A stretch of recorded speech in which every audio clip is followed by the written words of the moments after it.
Hi, thanks for tuning in to Eat, Play, Live with me, Andy P., the show that's chasing dreams and crushing goals. My goal here is to help you live a healthier, happier, more balanced life. And I'm so excited for the first fall episode. Actually, I'm kind of excited at the beginning of every season. The change of seasons is a reminder to us that life without change would lack the beauty of transitions. And thus, let us embrace the season of pumpkin spice. Okay, I'm not actually a pumpkin spice girl, but there is good reason that canned pumpkin is considered by many to be a fall essential and a staple. And if you haven't always been a pumpkin fan, well, just hang with me because there's some really cool things you can do with pumpkin. And it's really convenient, it's versatile, and it's packed with nutrients that you may not have been aware of. Did you know? Now, when you buy canned pumpkin, I do want to warn you, of course, to check the label because some of those guys will put in some sugar, some preservatives, things like that you may not want. You don't want added sugar. But if you get 100% pureed pumpkin, it is a great source of vitamin A, beta carotene, vitamin C, fiber, potassium, manganese, iron, copper. All those things are in the pumpkin. It's not just a decoration for your home in the fall. So I did find you some really cool, healthy recipes that use canned pumpkin thanks to a new website. So I've been shopping on Thrive. I don't know if you've ever heard or used Thrive, but it's an online grocery shopping with natural and organic products. And I thought, why not give it a try? Because I live in a little bitty town and we have a little bitty grocery store that doesn't offer a lot of these things. So I thought, let's give this a shot. Anyway, I digress. They had this canned pumpkin on the list. They kind of auto-populate it for you. And I thought, yeah, but what do I do with it? Because I don't cook a whole lot. So some of these things I actually am going to try because they sound super easy. I will post links with the actual recipes on YouTube and Facebook so that you can look up the full recipe and get more information. Or if you're not actually writing this down, shocker, I know, right? Then you can go back and get the recipes. So anyway, here we go. Pumpkin marinara. If you like a pizza sauce, a spaghetti sauce, you can make your own and break the traditional tomato sauce mold. You can make this marinara using ingredients such as tomato paste and then mix in the canned pumpkin, minced garlic. This fragrant sauce tastes great. You can spread it over your pizza dough, mix it with your pasta, of course, whole wheat pizza dough and pasta. But easy peasy, right? Next up, mashed potatoes, the ultimate comfort food, especially as we get into the cooler temperatures out there. Well, they get an exciting twist when you mix in canned pumpkin and some light sour cream. This is still an indulgent dish, which can easily be prepared in a half an hour. So thinking ahead maybe to Thanksgiving, this might be a really good side. Oh, here's a good cold weather recipe. Slow cooker chili pairs well with those chilly fall evenings, cozy couch nights. Oh my gosh, I'm so ready for all of that.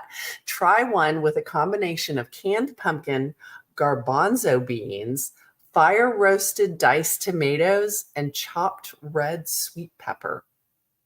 Sounds interesting. I'm going to have to try that one. Next up, pumpkin chicken tortilla soup. Now, I actually do make tortilla soup quite a bit in the slow cooker, but never crossed my mind to add pumpkin. It is an amazing addition to your dinner recipe rotation. Chicken broth, pumpkin puree, black beans, and Greek yogurt. Okay, now they're speaking my language here. And I would throw in a bunch of other vegetables as well. But this comforting dish can also easily be made vegan and gluten-free with just a few simple substitutions.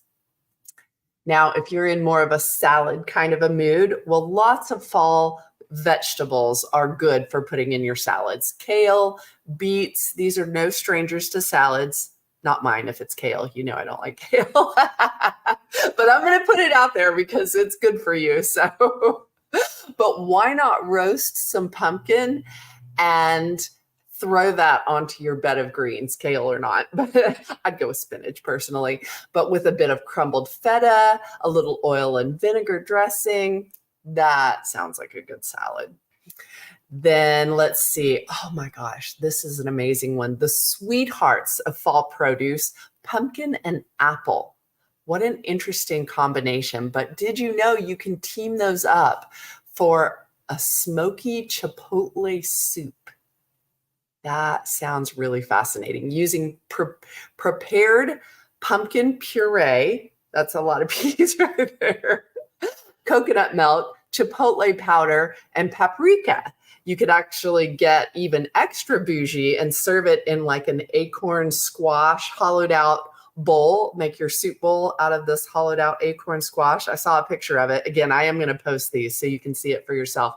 I probably am not going to go that far because I'm not that kind of crafty girl. But if you want to go there and knock yourself out, it would be very pretty if you're entertaining company and you serve them this lovely soup in an acorn squash bowl. Now then, do not forget about breakfast. Yes, you can have pumpkin for breakfast and mixed with quinoa, of all things. I'm not kidding. If you're someone who opts for a big bowl of oatmeal in the morning, all right, try this. A pumpkin quinoa breakfast bowl filled with pumpkin puree, coconut milk, ground ginger, pumpkin spice, and the recipe calls for maple syrup. I would probably use honey instead. This recipe proves that quinoa can be enjoyed beyond just savory dishes and in the morning. I know, who knew? So if you do check out the link for these recipes, you just might also find one for a pumpkin cheesecake with a caramel drizzle. You didn't hear it from me. I would not tell you to do that, but it might be there if you check out the link. So just saying. All right, enough food talk. Let's play. This is Eat, Play, Live, by the way. And fall is a wonderful time to play outdoors. The weather is perfect. You can make the most of it. But where? Well, did you know that Texas has more than 80 state parks? Interestingly, when I looked this up online, different websites gave different numbers. One said 76, one said more than 80. Well, I guess they keep adding more, or it depends on the definition. Some people lump a historic site as a state park. Whatever, you can figure that out if you want to, but there's a lot of them and they're really, really cool. Little side note, did you know the smallest state park is right here in the Hill Country? Do you know what it is? All right, I'm gonna let you think on that and I will give you the answer in just a minute. But first, let's talk a little bit more about the state parks that Texas has to offer because there's so many and this is the perfect time to check them out. From mountains to desert, forest, even beaches. I'm not kidding. We have it all. Plus, there's so much history from San Jacinto State Park to LBJ to Fort Davis, which just happens to be where I was last weekend and what I want to tell you about because I'd never been to Fort Davis. I had no idea the Davis Mountains were out there. And I went to an event called Cycle Fest, which was a cycling event. Hilliest event I've ever done. I'm not going to say it was the hardest. I think that Hotter Than Hell was definitely the hardest, but this was a 73-mile ride with more than 4,000 feet of elevation gain. So those were some pretty tough hills for me. And going downhill, okay, I'm pretty sure I've told you this in the past, but I get scared going downhill, especially if they're switchbacks and there like is a drop off on the side of that switchback. No, I'll have a panic attack. But as I ride more and more, I'm getting more confident with going faster. And according to Strava, I hit 36 miles an hour during one of those descents. And I'm getting so much better about just going, wee. Don't just get over the fear. The more we push and conquer our fears, well, the more fun we get to have. So it was awesome. It was really great fun. And it was the first time I've ever ridden in an event with a friend, which was really cool. I tend to be kind of a lone rider, but having a friend to help push each other or talk to each other. There was a 20-mile stretch that was really pretty boring. So we chit-chatted, we talked to other people going by. It really made it so much more fun. And I probably drove him crazy because during the really hard hill, I started singing, "This is the hill that never ends. It goes on and on, my friends." Perhaps my singing makes others want to ride faster just to get away. Anyway, it was really fun, and it was an awesome introduction to the Davis Mountains. So the next morning, I got up and went hiking in Davis Mountain State Park, hence how we came about talking about all these state parks. And it was so beautiful, rocky, and the cactus, the desert vistas, the mountains in the distance. It was formed by volcanic eruptions way, way back. It was just really fascinating. And to know that just head west about 5 hours and you can get there. So really, really pretty. Also reminded me of hiking in Big Bend last October. If you haven't been there, definitely a bucket list item. You've got to get there. And then it's still warm enough for a dip in the world's largest spring-fed swimming pool, which is just up the road from the Davis Mountains. And that is at, oh, I know I'm going to say this wrong, Balmorhea. Okay, forgive me, friends who know a lot about the state parks. Balmorhea. Anyway, it is the largest spring-fed swimming pool. And you can even snorkel and scuba dive in it. A lot of people, when they're getting their diving certifications, will go there because there's actually fish and turtles in this pool. It has more than 15 million gallons of water that flow through this pool each day, gushing from the San Solomon Springs. The pool is up to 25 feet deep, covers 1.3 acres, and holds 3.5 million gallons of water. It's hard to believe, even from my pictures. I did jump off the diving board, so I can verify that it is quite deep. The water temperature stays at 72 to 76 degrees year round. So it's kind of chilly when you first jump in. Definitely want to go while it's still nice outside. Both of these, both hiking at Davis Mountain and swimming, were free with the state park pass. So I encourage you to get a yearly state park pass and you get discounts on camping. I stayed in my RV, was able to turn off the AC and just sleep with the windows open. Oh my gosh, it's wonderful. Or if you are a tent camper, perfect weather for tent camping, perhaps a hammock. Ooh, hammock weather. Oh my gosh. Okay, you can see I'm starting to get excited about fall, and I hope you are too. There are so many ways to play outside with the crisp night air, perhaps a crackling fire. I found a new website called hipcamp.com, HIPCAMP. And it's really cool. It's a great place to find fun and inexpensive places where you can RV, camp, glamp, whatever it is that you like to do. I recommend that. Oh, yes, the answer to my question from earlier, the smallest state park in Texas is also the newest. It was just brought in like 2012, I believe. Old Tunnel State Park, just south of Fredericksburg. It is the smallest state park. It's also an historic site that's home to more than 3 million bats, which you can go see through October 31st. So that'd be kind of cool to go see the bats fly at Halloween. I'll have more fun fall activities in the coming weeks, but let's transition first from fall weather to fair weather, more specifically, fair weather friends. Friendship is vital in every season of our lives, but not all friendships are created equal, and some can be downright disappointing.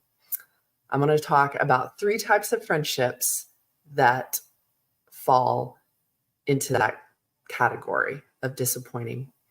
The best known kind of disappointing friend we've all heard of is the fair weather friend, the person who's only interested in relating to you when it's easy, convenient, or personally gratifying to them, when conditions suit them, right? You know, the psychological weather is welcoming, mild, and pleasant. That's when they'll reveal an interest in you, and you can generally depend on them. But when the storm clouds start to appear, you need them the most, they are nowhere to be found. They are not up for that. So if you're getting divorced, you've had a heartbreak, you just lost your job, crickets from these people. Then there are foul weather friends. And this one's interesting. You may not have thought of it. In fact, there are a couple of different kinds here. The first type A, we'll call them, is when things aren't going well for you, is when you capture their interest. Ironically, you are much less attractive to them as a friend when your internal barometer registers somewhere in the optimal range. These are misery loves company kind of people, I think. They're somehow relationally turned on to you when you're suffering some kind of burden or hardship. During these times of misfortune, they're really good at empathizing your feelings, validating your viewpoint. Why? Why are they like that? Well, one theory is that strategically putting themselves in a position to assist others could be therapeutic for whatever feelings of anxiety, insecurity, inferiority that plagued them during their upbringing. It could afford them kind of an increased sense of power, capability, and control. Interesting. And then the second one, type B, when things aren't going well for them, then they seek you out. Does that make sense? This type of foul weather friend only seeks you out when they have a problem, they need a shoulder to cry on, a ride to town, someone to watch their dog. Otherwise, they kind of act like they don't even know you, right? Unless they need something. They're only your chum when they're glum or they need something. And worse, they often only contact you when no one else is available. Which, yeah, that kind of sucks. So, foul weather friends. I saw a quote that I'm going to read to you, and it's kind of not super lengthy, but bear with me because this is a really interesting, someone who took this ouch scenario and suggests a more humble, accepting way and an attitude, you might say, in dealing with these kind of people. Listen closely and then decide if this is the kind of approach that might work for you. Foul weather friends. They always have someone they know they can reach out to. And how humbled I am to know that it's me. I could feel petty or jealous that they don't invite me to dinner, or I can feel honored that they do invite me into their struggles. I can marvel that sometimes after years have gone by without a word, someone will think of me when they need something, when they need encouragement or advice. Then they know that I'm the person they want to talk to. So we thank you, friends, we bad weather ones who are waiting in the wings. We thank you for trusting us, for turning to us. Most likely you come to us because you know we will be there, because something in us wants to be there. We'd like to share in some of your good times as well, but if we don't get it, we're still happy for you. Sometimes we too need a shoulder to cry on. Sometimes protecting everyone else's secrets gets heavy and we just need someone to sit with. So I ask, friends, on behalf of all the bad weather friends, don't forget about us until you need us. Let's be all weather friends. Interesting take. Interesting take. If you take nothing else from this episode of Eat, Play, Live, my hope is that you'll remember to be and to treasure your all-weather friends, including my dog. I'm grateful for you, and I hope you are grateful for me. And for Susie Q. Susie Q, really Remember, if you'd like more encouragement and healthy life tips, you can always find my archive shows on Facebook at eatplaylive.andy and YouTube Eat Play Live with Andy. Until next week, remember to love the trees until their leaves fall off, and then encourage them to try again next year. Peace out, friends.